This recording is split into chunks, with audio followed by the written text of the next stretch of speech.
Oke, ini risetnya adalah korelasi ya teman-teman. Marilah kita simak.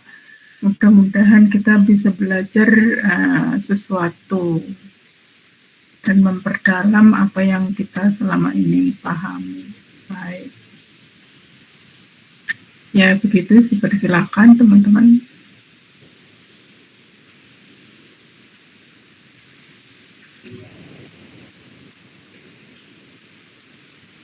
Kelompok 9.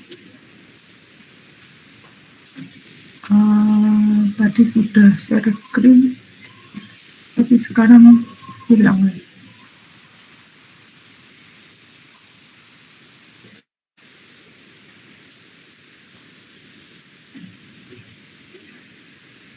Oke, silakan. Baik, Assalamualaikum warahmatullahi wabarakatuh. Perkenalkan kami dari kelompok 9. Kami akan menjelaskan mengenai penelitian non-experimental long-term ecological changes influence herbivore diversity and abundance inside a protected area in the Mara Serengeti ecosystem. Adapun anggota kelompok kami yaitu terdiri dari Aisyah Fatma, Nifda Nurika, Sheila Fatina Sari, Sylvie Zakiato, dan Wanda Harismato. Adapun tujuan dari penelitian ini yaitu untuk mengetahui efek negatif dari gangguan antropogenik dalam memantau perubahan ekologi pada herbivora mamalia liar di cagar alam Masai Mara di ekosistem Mara Serengeti, Kenya. Adapun jenis penelitiannya yaitu non-eksperimental.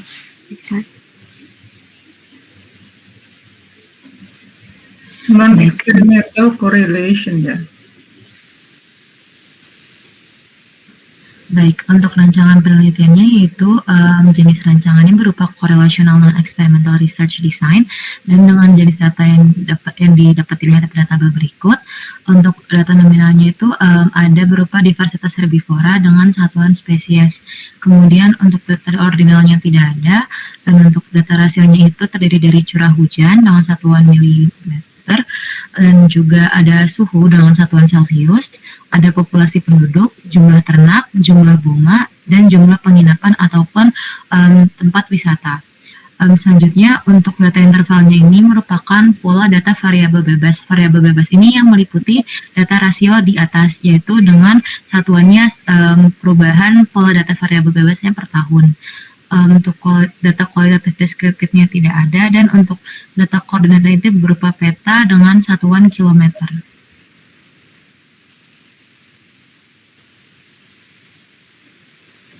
Baik, untuk variabel independennya ini merupakan faktor antropogenik, yaitu identitas transek, curah hujan, suhu rata-rata, jumlah ternak pengembalaan, jumlah pemukiman pengembalaan dan fasilitas wisata, serta interaksi antara curah hujan dan ternak. Variabel dependen pada penelitian ini yaitu jumlah dan keragaman herbivora.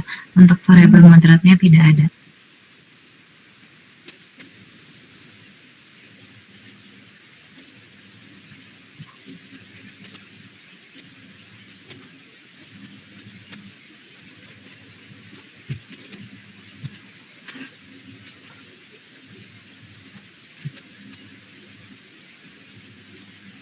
Selanjutnya langkah penelitian yaitu instrumen penelitiannya menggunakan lembar observasi. Kemudian untuk teknik pengumpulan data yaitu teknik observasi secara langsung dan juga dokumentasi.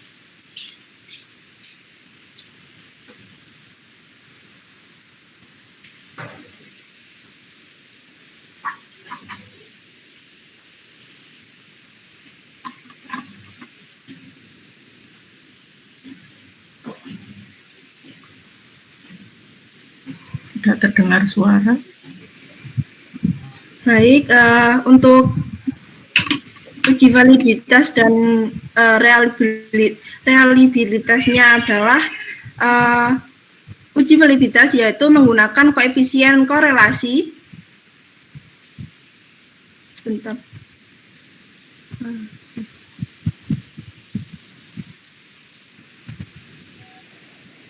Uji validitasnya yaitu menggunakan koefisien korelasi person dengan nilai koefisien korelasi yaitu R lebih besar dari 0,85. Kemudian uji reliabilitasnya adalah menggunakan deskriptif, yaitu perbandingan hasil dengan mean. Kemudian standar error SE maksimum.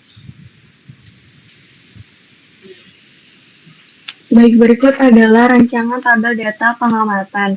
Karena peneliti melakukan pengamatan 1 bulan 2 kali, maka ditulis minggu keberapa dan bulan berapa. Kemudian karena ada 2 transek yang diobservasi, maka dibagi menjadi 2, yaitu northern transek dan southern transek. Selanjutnya,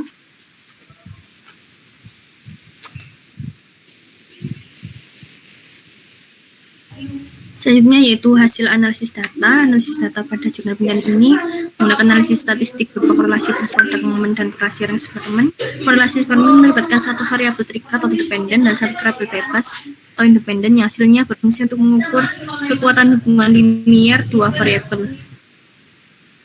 Di analisis transek dengan herbivora lokal, migran, kekayaan spesies dan indeks Shannon serta korelasi herbivora lokal pada curah hujan tinggi dan juga rata-rata.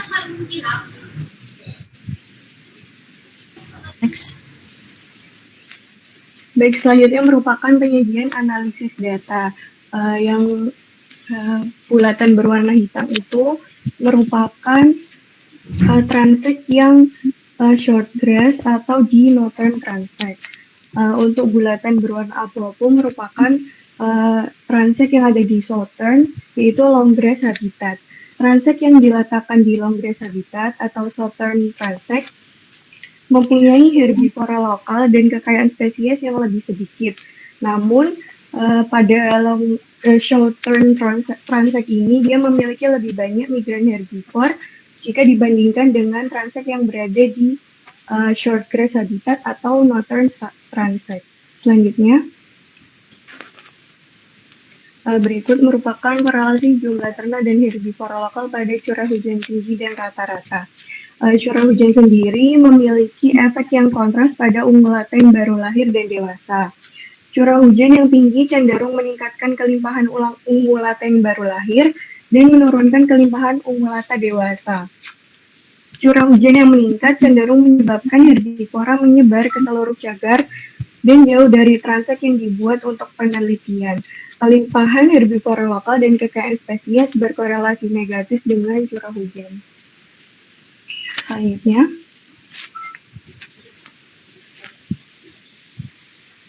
sekian presentasi dari kami. Saya kembalikan kepada Bu Endang. Ya baik, terima kasih teman-teman. Jadi apakah PPT ini sudah direvisi dari yang sebelumnya di posting ataukah sama? Sudah direvisi, Bu. Sudah direvisi dari yang berdasarkan yang kemarin didiskusikan ya. Nah teman-teman mohon jangan berhenti untuk share screen karena kita akan menggunakan PPT kalian untuk menelaah karakter daripada rancangan penelitian. Silakan di share screen lagi.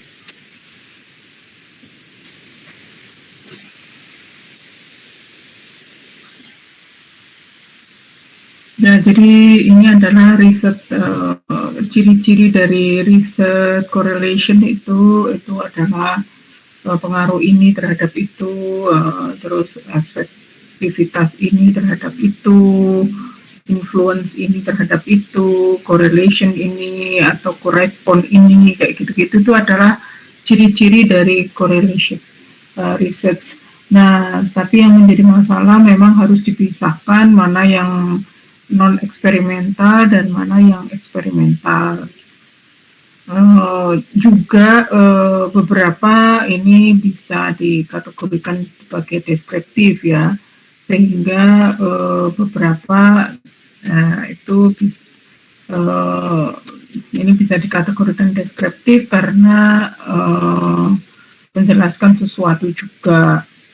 Tapi karena ada korelasi di dalamnya, kita masukkan di sini. Jadi biasanya kita tidak tidak permasalahkan apakah dia harus correlation atau deskriptif. Yang jelas kalau correlation itu masuk deskriptif, tapi kalau yang deskriptif tidak selalu correlation. Itu yang harus kita pahami. Jadi teman-teman nanti tolong lebih teliti. Baik. Terus kita lanjutkan ke slide berikutnya. Nah, ini sudah jelas. Mungkin di berikutnya ya. Jadi data nominal ini teman-teman menggunakan diversitas hiperbora. Saya kira sudah betul. Tapi banyak sekali data nominal yang bisa kita jumpai sebetulnya dari hasil pengamatan. Coba di hasil pengamatan. Jadi teman-teman sebetulnya akan mudah menelaah itu dari hasil pengamatan.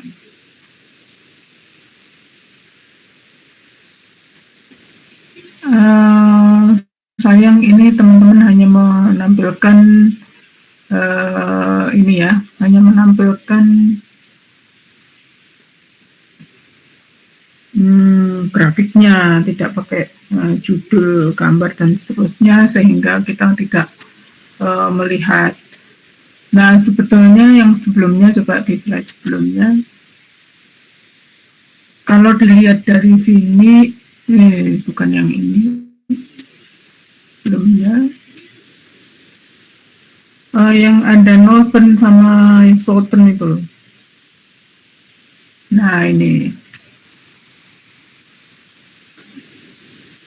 Teman-teman, northern dan southern itu adalah sebetulnya adalah nama lokasi ya, dan itu sebetulnya adalah nama data nominal yang bisa disampaikan dituliskan sebagai data nominal ya. Terus yang berikutnya kembali kepada nama bulan ya, nama bulan itu juga adalah data nominal ya. Jadi teman-teman sebetulnya data nominalnya banyak, bukan hanya nama spesies tapi juga nama lokasi dan juga nama bulan. Ini tolong diperhatikan. Terus kemudian data nominal ini tadi Bu Endang melihat ada yang curah hujan tinggi, curah hujan rendah gitu. Gimana teman-teman?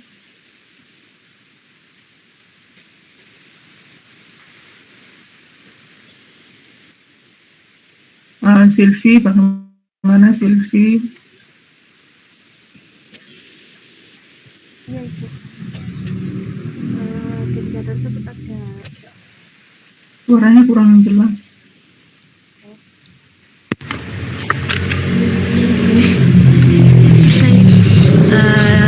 Curah hujan ini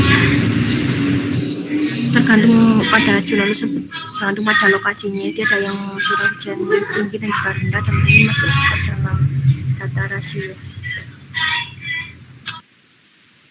Mengapa kamu tidak katakan itu sebagai data ordinal?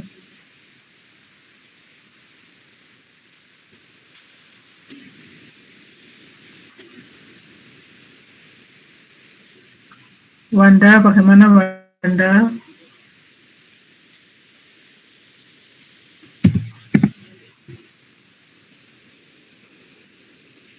Wanda, Ayesa, Nifda, Saila, silahkan.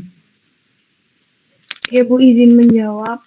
Menurut saya itu data ordinal Bu, karena dia memiliki urutan atau ranking juga. Jadi curah hujan tinggi dan rata-rata. Ini namanya siapa? Saya Aisyah Bu. Baik. Ya, Iya jadi... Bu, mohon maaf tadi belum bisa on mic karena ini harus kembali ke mic dulu kalau on mic. Jadi menurut saya juga sama seperti Asya. Pastinya itu data ordinal karena ada sangat tinggi dan juga sangat rendah gitu Bu. Baik, jadi nanti dibetulkan. Baik Bu.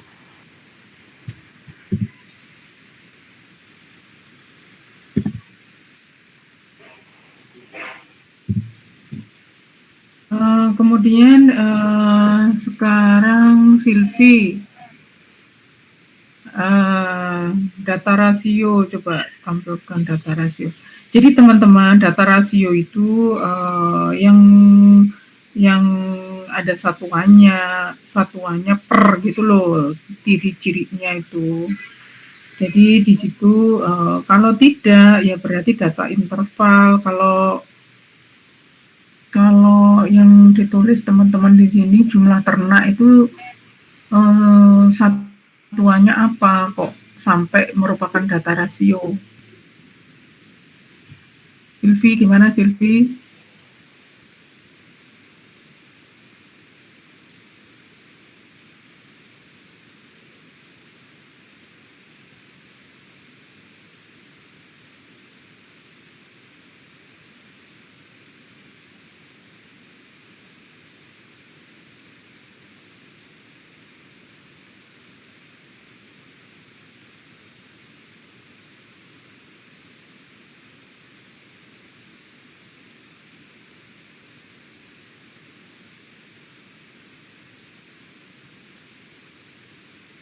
Jawabannya kurang jelas ya. Suhu juga, kenapa kok data rasio? Kalau curah hujan itu memang volume dibagi luas ya, makanya satuannya milimeter ya, betul. Tapi kalau suhu itu kenapa data rasio? Jumlah penduduk ini, populasi penduduk ini nggak ada satuannya, jadi kita nggak tahu maksudnya memang nggak mungkin lah kalau populasi penduduk itu tidak ada satuannya.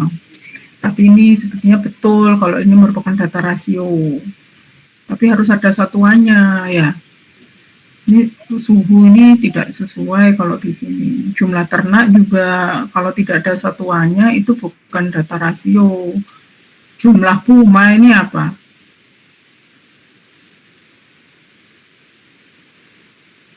Maksudnya apa jumlah puma ini?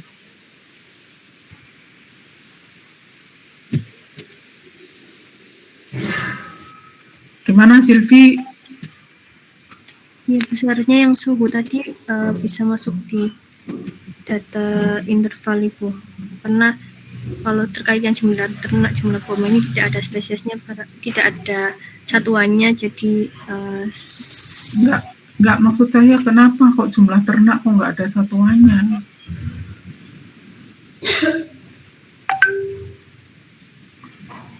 Kalau misalnya kamu bertanya kepada Bu Endang punya hewan peliharaan di rumah gitu, Bu Endang mengatakan tidak, tapi di rumah saya banyak sekali hewan liar gitu. Terus berapa jumlah hewannya gitu?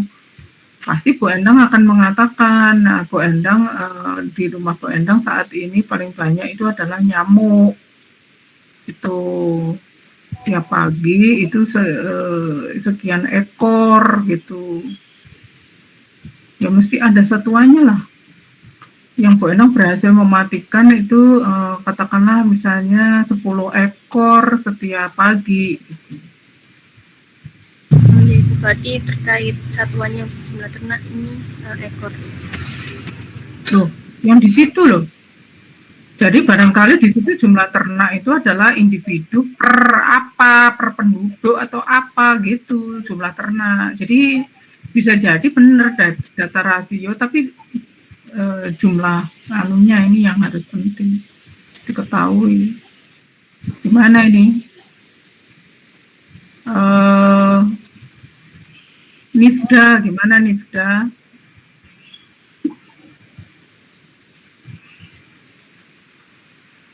Atau Sheila, silahkan.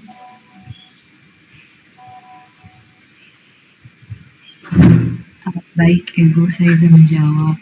Sepertinya saya sedikit keliru terkait terkait penempatan interval dan rasio, karena ini untuk rasionya itu saya berpikir sebagai data variabel bebasnya Ibu. Karena untuk yang rasio ini merupakan data dari variabel bebas. Loh, ini tidak terkait variabel bebas atau variabel independen. Di sini masih belum, kita belum pergi ke sana. Bu Endang hanya mempermasalahkan jumlah penginapan, ini satuannya mengapa nggak ada. Jumlah koma ini sendiri Bu Endang nggak tahu apa. Atau barangkali ada apa ya, vocab khusus gitu, karena ini di Afrika.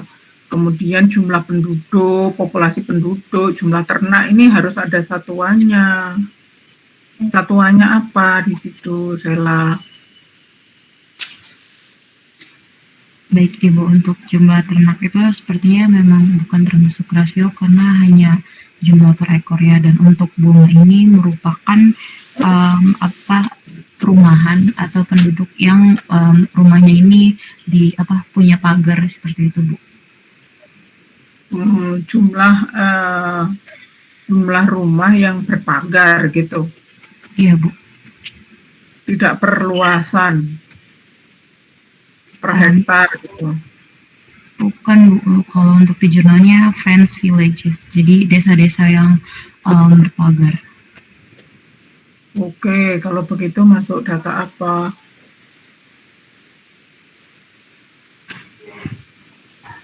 Sepertinya data interval. Jumlah penginapan bagaimana? Samakah? Ini kan Taman Nasional itu, jadi di situ ada guest house gitu sepertinya ya.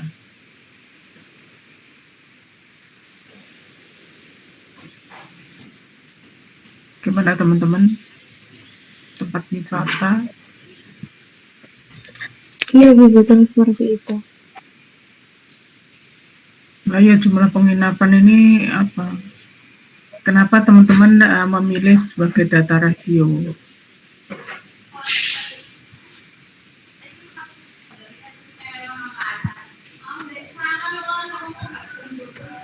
Maaf Ibu, izin klarifikasi karena kenapa diletakkan di rasio itu, jadi ini surveinya itu berdasarkan tahunan seperti itu Bu. Jadi kayak data pola per tahun jumlah penginapan per tahun gitu ta? Iya Bu, per tahunnya itu dibandingkan seperti itu. Nah, kalau begitu satuannya mestinya ada gitu. Karena itu akan menentukan apakah dia data rasio, apakah data interval gitu ya. Jadi tolong diperhatikan. Kemudian data interval ini pola data variabel bebas, maksudnya apa? Ini kurang jelas, Bunda. Pola data variabel bebas itu yang nggak jelas.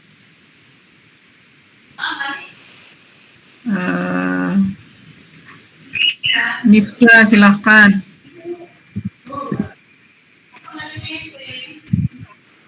Nifda, where are you?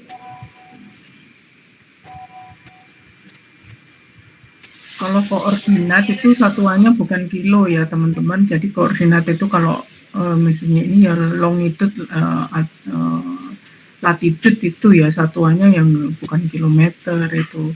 Terus data kualitatif deskriptif, Bu Endang kurang tahu. Mestinya biasanya sih ada, itu ada gambar kalau misalnya itu ada gitu ya, itu masuk di situ. Slide berikutnya silakan. Ini waktunya tinggal 3 menit. Nah, ini yang dipermasalahkan oleh Bu Endang. Jadi Nifda, bagaimana Nifda? Mengapa variabel independen adalah identitas transak? Maksudnya itu gimana identitas transak? Nifda, silakan.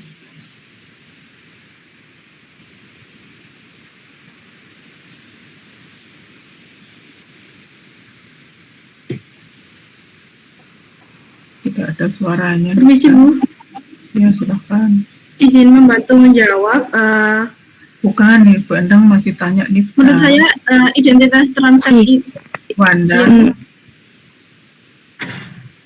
Bu Endang minta tolong Iya, sama Bu. Nida. oh Ya, oke. silakan Nida, silakan.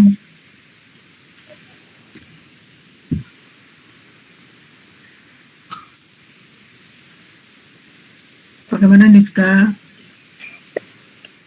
Ya Bu. Hmm, Maksudnya apa? Kalau identitas transak ini kok jadi variabel independen ini? Maksudnya bagaimana? Maksudnya apa? Yang dimaksud identitas transak itu maksudnya seperti apa? identitas transak itu karena dibuat transak 4 gitu Bu. Apa saja transaknya?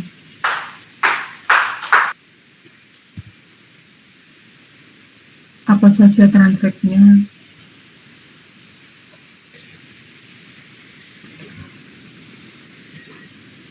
Coba kita lihat di hasilnya ya, coba kita lihat di hasilnya. Iya Bu.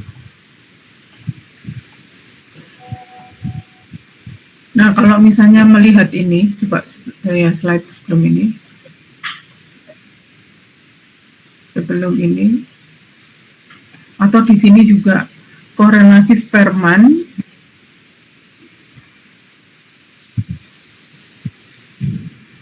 korelasi antara lokasi transak dengan herbivora lokal, herbivora migran, kekayaan spesies, indeks anon, serta korelasi jumlah ternak dan herbivora lokal pada curah hujan tinggi dan rata-rata. Baik, kalau misalnya kita melihat dari kalimat korelasi antara lokasi transak dengan herbivora lokal, migran, dan sebagainya, berarti variabel independen yang mana, Nifda?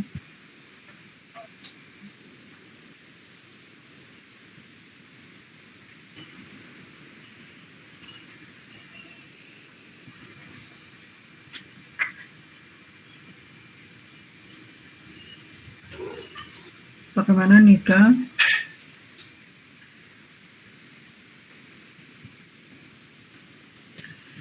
Teman-teman, Bu Endang mengharapkan begini ya, seperti yang disampaikan Bu Endang. Jadi dalam satu tim, ini kalau kita memang kolaboratif tim, dan ini adalah metode pembelajaran kolaboratif learning, maka jangan sampai ada anggota tim yang belum paham. Kalau perlu untuk grup-grup yang setelahnya, ketua kelompok itu memastikan bahwa akan ada pertanyaan, melakukan simulasi persis seperti yang dilakukan Bu Endang. Sehingga ketua kelompok memastikan bahwa setiap anggota kelompoknya itu memahami apa yang ditulis. Jadi setiap yang ditulis itu harus dipahami. Gitu. Jadi jangan sampai yang memahami itu hanya orang tertentu gitu, yang lain kurang paham. Jangan juga teman-teman ini hanya paham di slide yang dimiliki, gitu. Sementara slide yang lain kurang dipedulikan. Jangan sampai seperti itu. Dan Bu Endang juga mengingatkan bahwa sebetulnya kalau namanya PowerPoint itu tidak boleh dalam bentuk kalimat. Jadi seperti ini adalah dalam bentuk kalimat. Sehingga para pembaca itu harus melihat satu persatu. Coba ubah kalimat ini menjadi pointer. Coba di end show terjadikan ini pointer supaya menjadi pelajaran bagi teman-teman yang namanya pointer itu seperti apa. Coba jadikan pointer. Korelasi itu satu hal, kemudian korelasi antara transek itu adalah satu hal, di antaranya itu loh, di antaranya coba enter. Letakkan cursornya di antaranya, bukan sebelumnya. Sebelum di awal kalimat. Di awal kalimat. Ya, coba terus kemudian korelasi berikutnya, korelasi jumlah ternak itu. Enter. Ya, terus berikan pointers. Ya, pakai bullet atau numbering. Silahkan pakai bullet atau numbering ya, semuanya lah. Ya, jadi coba agak di slideshow supaya kelihatan.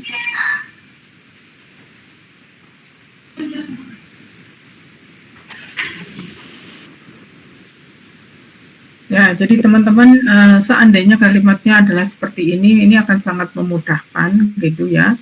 Jadi teman-teman akan lebih eye-catching gitu antara hajat yang akan dilakukan. Jadi yang satu adalah variabel bebas, yang satu adalah variabel tidak bebas. Nah, kalau misalnya seperti ini, mana yang variabel tidak bebas itu siapa tadi saya sedang meminta Silvi.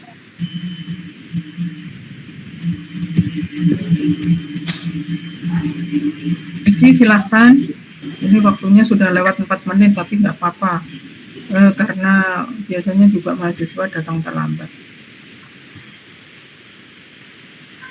Kita sampai 10 menit.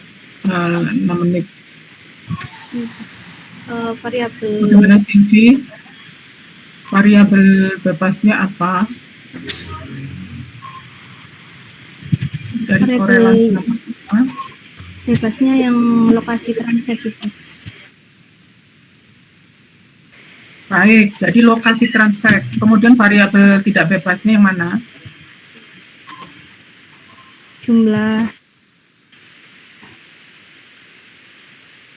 ternaknya. Mana jumlah ternak? Lokalnya. Di korelasi yang pertama. Ya, jumlah itu herbivora lokal, kekayaan spesies dan indeks tanaman. Coba disebutkan dengan apa lengkap variabel tidak bebas, silahkan. Variabel yang tidak bebasnya itu lokasi transaksinya, terus kemudian untuk variabel terikatnya atau yang bebasnya itu yang herbivora lokal, migran, dan spesies atau dan indeks non. Ya, betul. Jadi seperti itu ya. Jadi variabel bebasnya adalah lokasi transaksi. Oke, sudah jelas. Nah, sekarang untuk korelasi yang berikutnya itu adalah jumlah ternak dan herbivora lokal pada curah hujan tinggi dan rata-rata. Berarti dari kalimat ini, coba mid-nya itu coba pindahkan ke agak ke atas gitu biar apa mid berbagi layar Anda ini. Coba pindahkan itu ke agak atas. Oke, ya, itu biar kelihatan. Teman-teman, jadi ini adalah salah satu contoh ya. Kalau misalnya kalian ingin mengidentifikasi variabel-variabel ini ya, korelasi jumlah ternak dengan herbivora. Itu berarti apa? Jumlah ternak ini adalah merupakan variabel bebas. Herbivora lokal adalah yang terikat. Nah, tapi di sini pada curah hujan tinggi dan rata-rata, berarti curah hujan itu adalah variabel moderator. Nah, teman-teman perhatikan jumlah ternak di sini itu belum diketahui oleh peneliti. Itu menunjukkan bahwa jumlah ternak adalah juga merupakan variabel moderator. Jadi sebetulnya teman-teman di sini herbivora lokal itu adalah merupakan variabel terikat, dependent variable. Variabel moderatornya adalah jumlah ternak dan juga tinggi hujan rata-rata. variabel bebasnya hanya lokasi translate. Jadi itu mohon dipahami oleh teman-teman, sehingga dan ini kelihatan jelas nanti ketika di hasil, coba di hasil. Di tabel pengamatan kalian, coba di tabel pengamatan kalian.